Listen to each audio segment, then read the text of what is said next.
Hey, welcome to my first record. My name is David Britto. I'm a music journalist based in Bombay. And on my first record, I talk to artists about their debut releases, whether it's an EP or an album.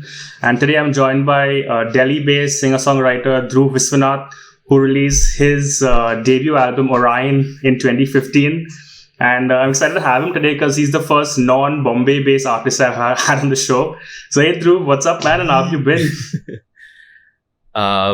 It's nice to get to talk to you again. It's been a while. I'm good.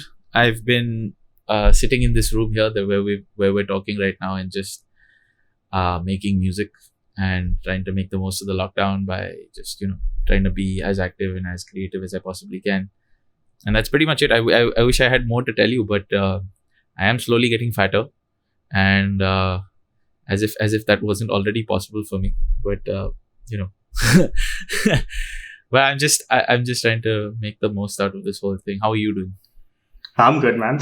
And I'm excited to talk to you about Orion. So I read that when the album came out, you said that it's about the Greek mythical hunter Orion, and that it's the story of an underdog that got to you. So what was it that fascinated you about that story to have that whole subject for the album? Okay, so I'll be honest. I kind of made up my own mythology for that. Okay.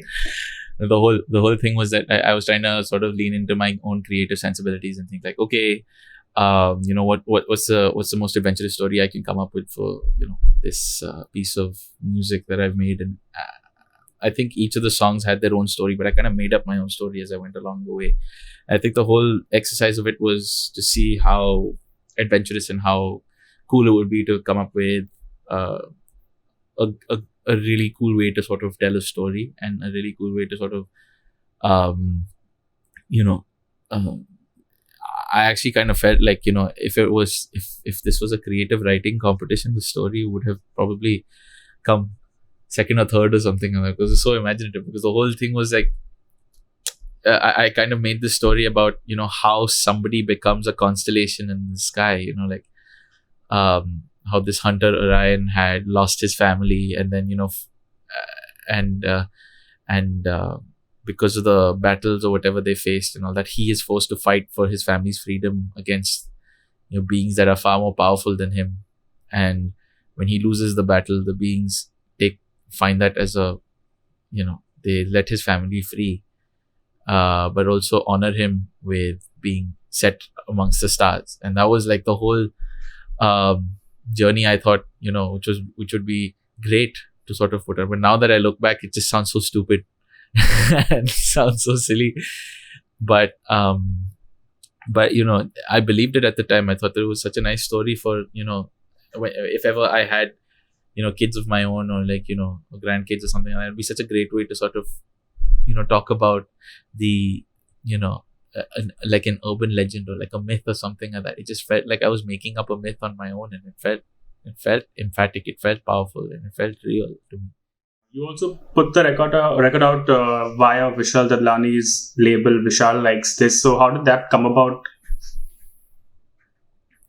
So much like the label, Vishal liked it, and then that's it. But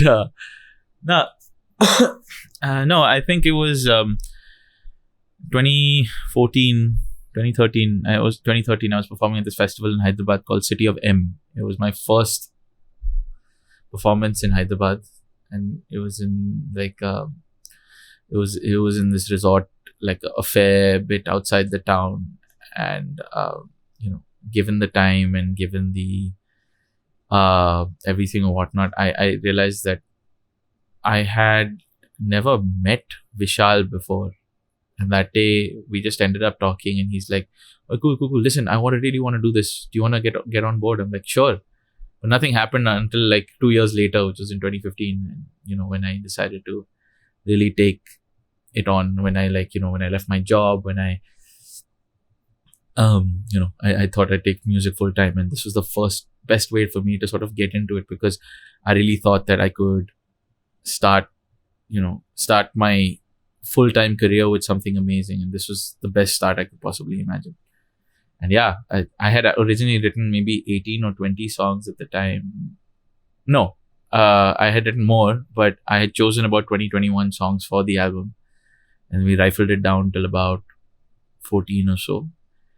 Which now in today's day and age, like it depends. Like for the duration of the songs, I mean, like it's a very long album, but yeah, it was kind of amazing. Like, I was constantly sending ideas back and forth to him, and there were certain ideas he really liked, and he's like, this is how this should go first, this should go second, and and I'm just really thrilled with how it came out. So I mean, even now, this album also feels like such a long time ago. I mean, it's such a it's amazing to see. Like, I look at the colors and I look at the thing of the artwork, and I listen to the songs again, and it kind of reminds me of some really beautiful times. And it's all I know. Let's jump into the songs. The record opens with All I Know, which there's so much of flavorful percussion, acoustic guitar parts, and there's those electric guitar stabs throughout the song. So why did you pick this song particularly to open the record? I like the riff. The riff was pretty sick. I think like the riff is very memorable. Like, it's like and there's no percussive acoustic or anything in this song. It's just like literally. So the whole concept behind this album was that I would have 50% of the songs with the band that I had at the time, and then 50% of the songs by myself. And it turns out that it just so happened that the songs that I did by myself actually worked out better in terms of building a listener base and everything. But like when it came to really when it came to like sort of writing the songs and everything was I realized that this album needs to start with something that's memorable, that's simple, and something that people would really like to like maybe just like groove along to. And I was always like a fan of rock or like hard rock music, and this was just the best sort of way to start it. It just felt like a great introduction to me. And more than anything else, I think the one thing is that when you're writing with a band and when you're writing by yourself, I mean, and the way that I write and the way that I've been trying to create music and everything of the sort, like, I've always tried to aim for this big holistic picture, like, aiming for the big picture of my sound all the time. And that's what really, and that's what I really find challenging. And when I was working with the band, that was something that really kind of helped me refine my songwriting. And this was one of those songs which like, I really worked at to try and, think. But it was all about the riff, man. The riff was everything for me. Like, that's why it needed to be the first song. Oh, in the night, I'm learning not to waste the day. The next track is That One. That one has a very tasty guitar solo. But apart from the music part of it, what can you tell me about the lyrical approach for this song especially? So, it's really funny. Like, so All I Know in That One, like, I think those were songs I had originally written because like I'm not a really suave person. I always used to have friends who used to like, used to get girlfriends, who used to have like, relationships and everything of the sort. Like I was always a late bloomer, and that too, like the late bloom was also kind of false. So like it just never really came through all the whole way. But like, but yeah, it's just like the story of the song was, I think it was just about like, trying to deal with being with, I think it was just my inadequacies and all that and stuff, which I was kind of trying to put across in. And in the frame of the story, it was when like Orion's parents meet, but like, it's like a bacchanalian adventure. That was I think that was the term I used for the song. And yeah, it was just that like I was trying to explore. I really wanted to explore this like really funky, bouncy, club hoppy kind of beat, with my acoustic guitar and like singing it like, singing it as if like, it just felt like a 90s song, like, because I really liked music from the 80s and the 90s. So I just like, I wanted to create something like that. And it just so happened that, like, Ashwin Nair, who plays for the Doppler effect, and who's lawyer by day and lawyer by night also, he basically, I used to think like he was very good at making guitar solos. I used to think so, like, he had a really good idea of, how something should enter and end. I think a lot of the times, like, the entry and the conclusion of a guitar solo is very important, because in itself it's like a song. So you have to write it well. You have to really write that process well enough for it to finish it. And I think Ashwin did a great job with that. Like, it feels like the ultimate aim of a guitar solo should be that if you're a guitarist listening to it, you want to learn how to play that solo, and that should be it. Like, and that was the kind of process I really enjoyed that he had, because he felt like an enthusiast when he was playing. He was exploring. It was like he wanted to learn and become better. So,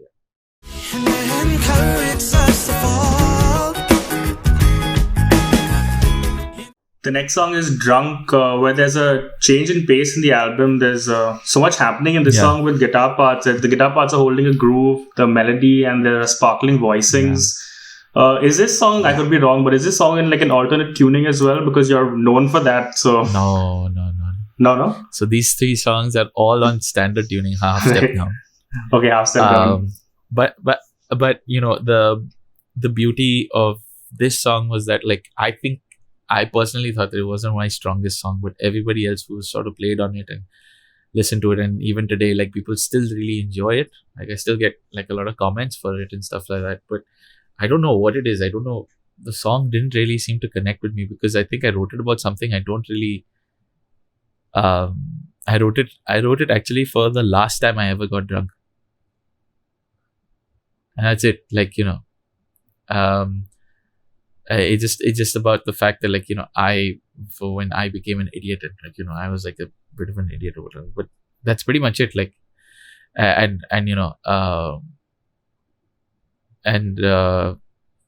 through this song, I mean, like, I think, it was just about trying to,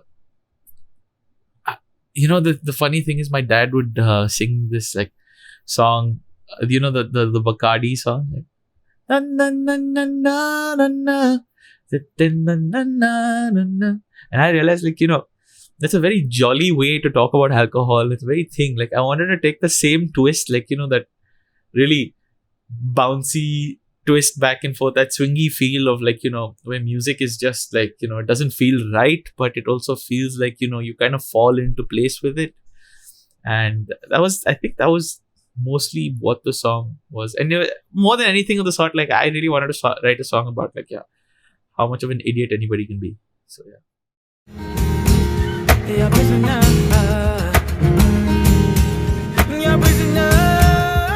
I want to talk about Prisoner, because Prisoner is where I feel the percussive acoustic guitar work comes to the front. How did you develop that technique?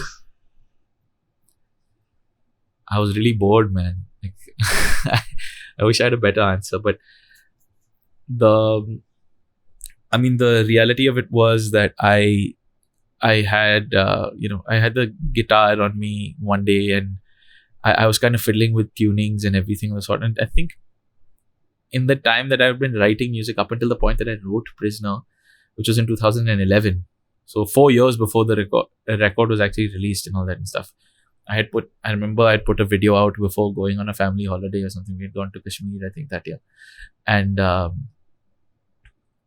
just remember putting the video up, and I come back and it's gotten like, I don't know, it's been viewed like so many thousand times. And at that time, like, Junkyard Groove was a huge thing. So, they shared the video, and that went like way further. And this whole, just sitting in my mom's bedroom and playing the song, I think the whole thing about developing the technique was all about timing. That was the one thing I had to practice more than anything else. Like, when it comes to developing the technique, you have to practice the timing of what you do. And I think at one point, this is the one song where everything kind of came together in the writing of it. Like, lyrically, it was powerful. musically it seemed well arranged. And the two things that song actually taught me a lot about how to sort of put a song together. And the real importance of trying to be open, the real importance of trying to be soft and close and being poetic, and and also learning. This song also is like very abstract. The lyrics are not very direct. I mean, I'd written it. Actually, I'd written it at the time when, I think in Delhi there was that whole scene in 2011, 2012 with Jyoti Singh Pandey and the rape incident. In the bus, and those boys, and something we were dealing with up until now. Like that's almost 9 years. Up until March we were dealing with that. And it's just that it's an incident that's so scarring, and now every time you sort of hear about how people are treated, how women are treated and everything, so that song for me was the most political statement I ever made. I haven't made any song like that since, because I think it really it hit a really sore spot for me, because it was very painful. But yeah, that was the thing, like it kind of all came together. The whole practice of developing the technique, the kind of being able to sing while doing it, and everything of the sort, and putting the message across and everything, it was all a matter of timing. Like I had to make sure that whatever I do on my guitar is timed well, whatever I do in my voice is timed well, so it doesn't sound like I'm out of breath or out of place anywhere. And more than anything else, I think I also really learned that it was really important to keep the ideas simple, to keep them straightforward, and not to really jump to conclusions.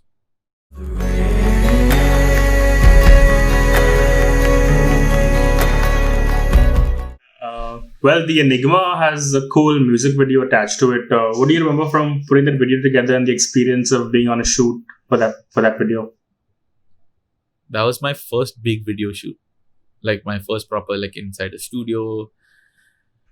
And I just remember, oh man, like, okay, so the first thing was like the Enigma in general. Like, there are two songs in that album which I feel like really, for me, felt like it was a personal revolution of Dhruv Visvanath. Like, I was like, okay, this is exactly how I'm going to evolve. This is exactly how I'm going to, I'm fighting against the grain to sort of like, stop being termed as this guy who just spanks the guitar and plays, and this is him, this is all he is.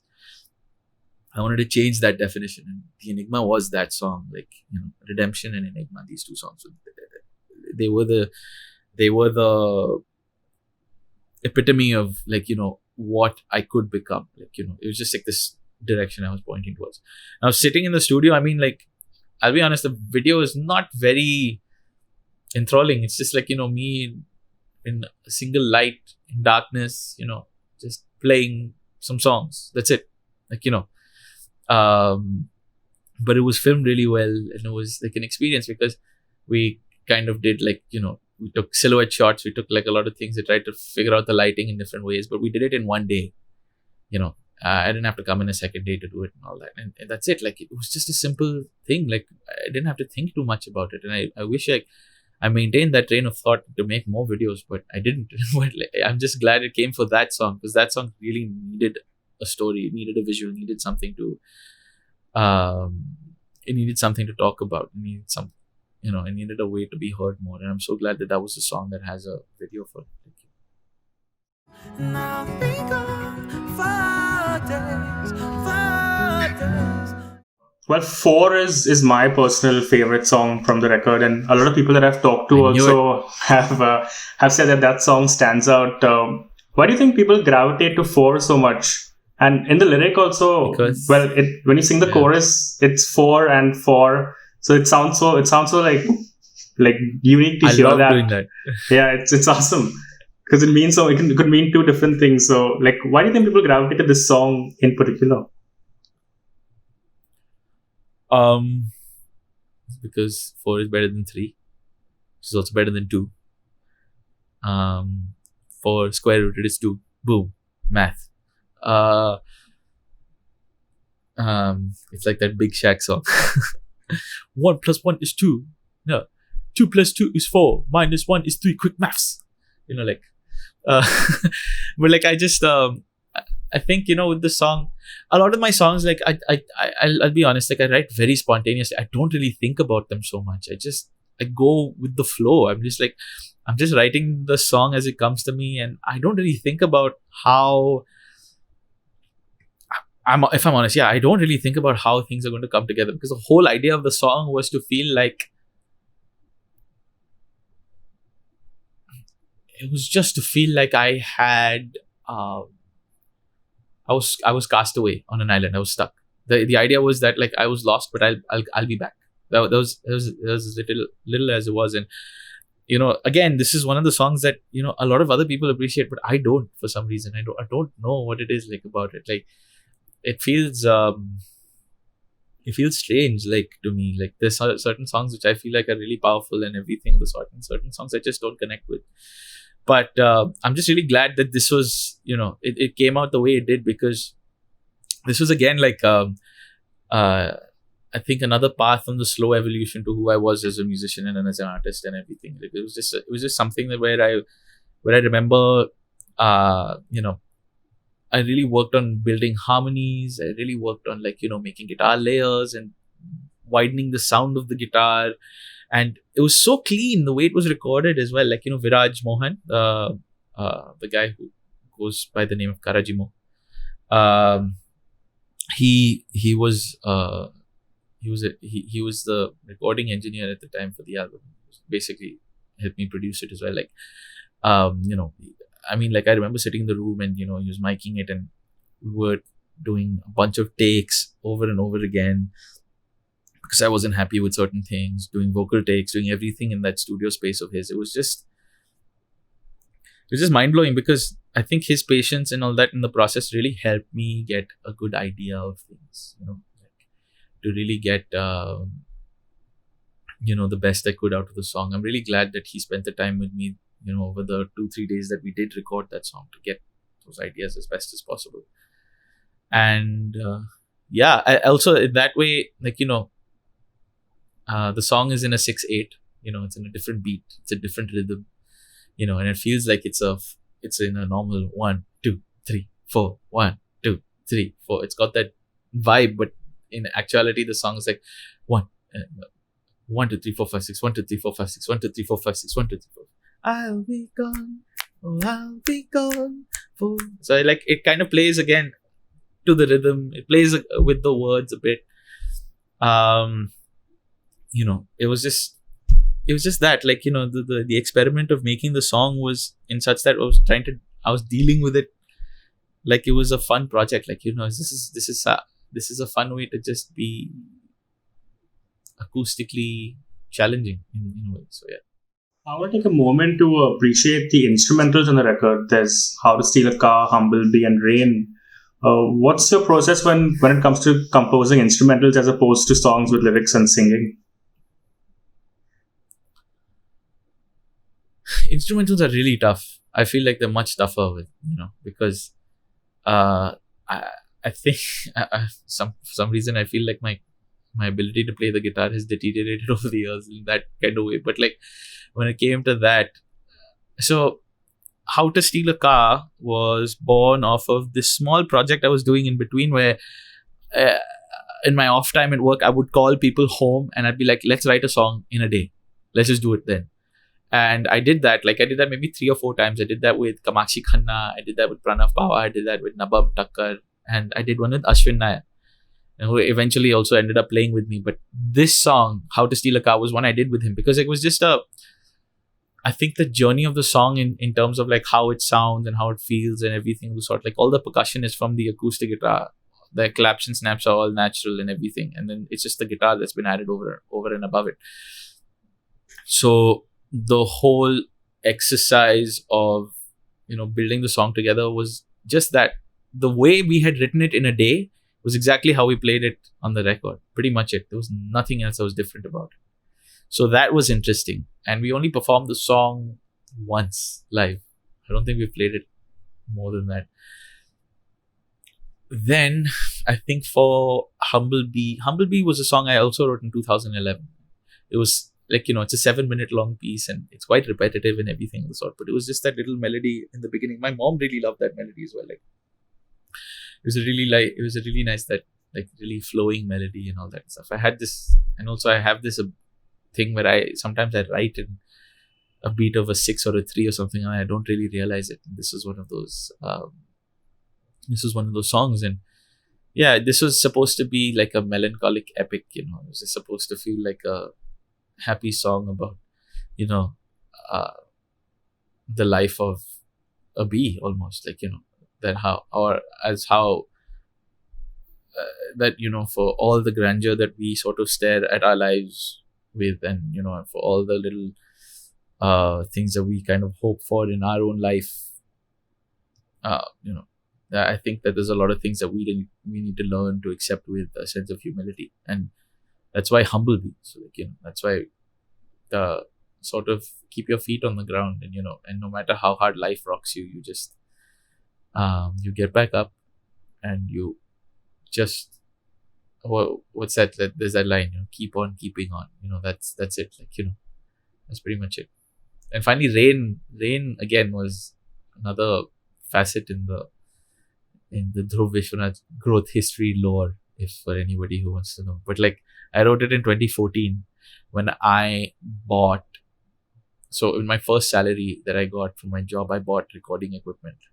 I bought a sound card, I bought a keyboard, I bought a microphone, and I used all of those things together, and I realized that I had this program that came with the sound card, and I realized, okay, I can maybe just take small snippets and loop them over and over. And I remember I created Rain exactly like that. Like, it was just this whole feeling of like creating the pitter patter of the raindrops, the creating the what seems like a blanket of noise, but was also endless in its way. Like, when you hear rain, you listen to it, like, that there's moments in time when I will actually, like, I still do it. Like, I think for me, rain has always been a very cozy feeling. Like, and especially as Indians experience it, because anywhere else in the world you go, I mean, like, if you go to Europe or anything of the sort, you don't get thunderstorms, you get light drizzles and everything of the sort. They never experience rain the way it should be experienced, as a proper thing. Like, and when you're here, when you're in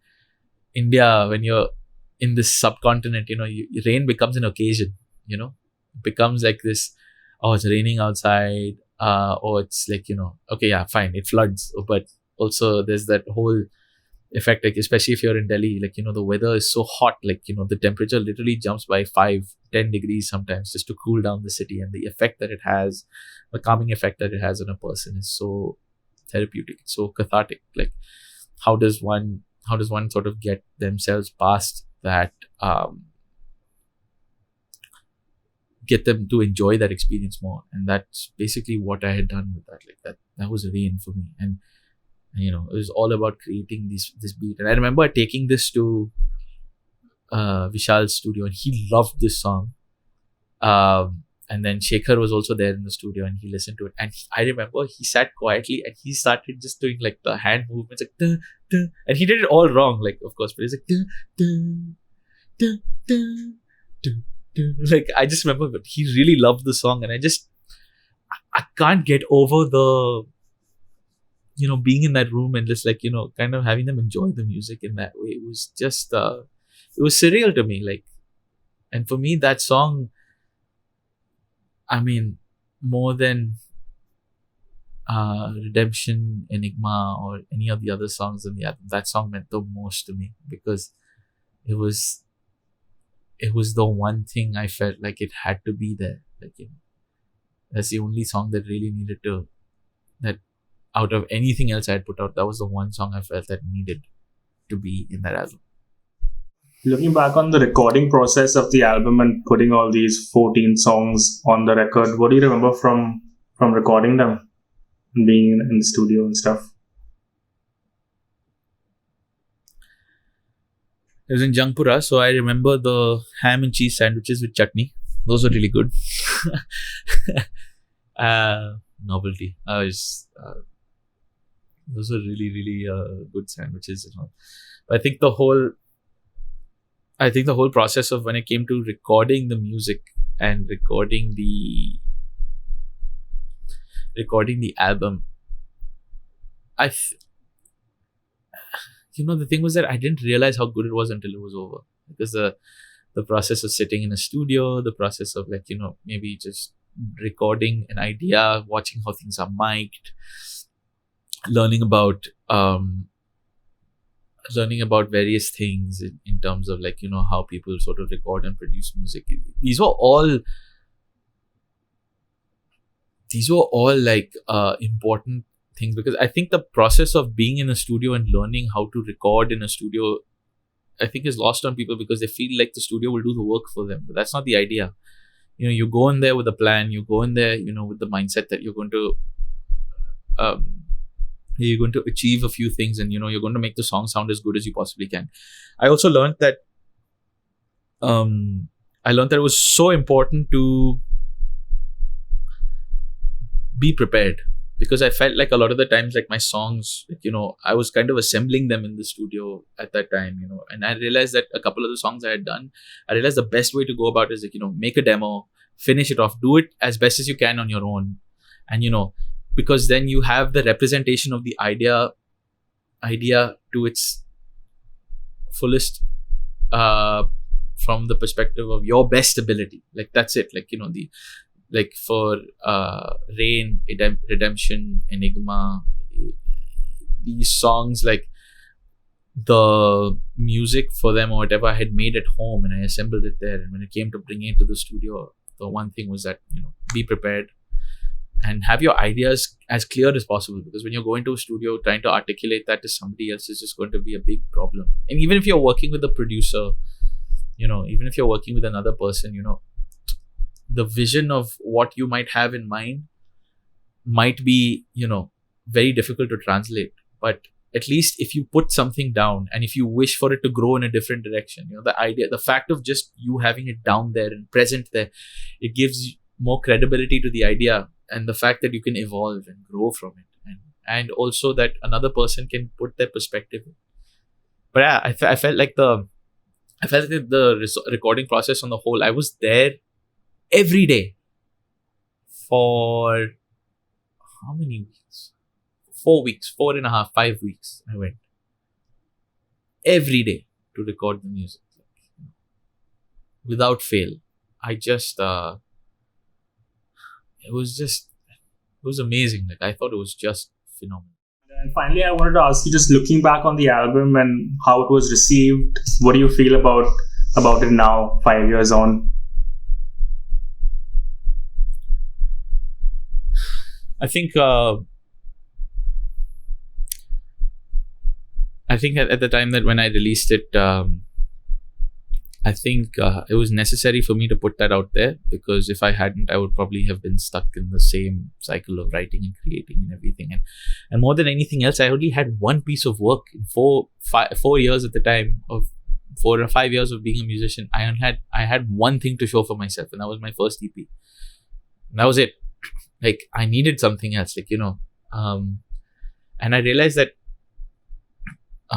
there's a few things I came to realize. That one, in an album, you end up writing some really great songs, but you also end up writing some really shitty ones too.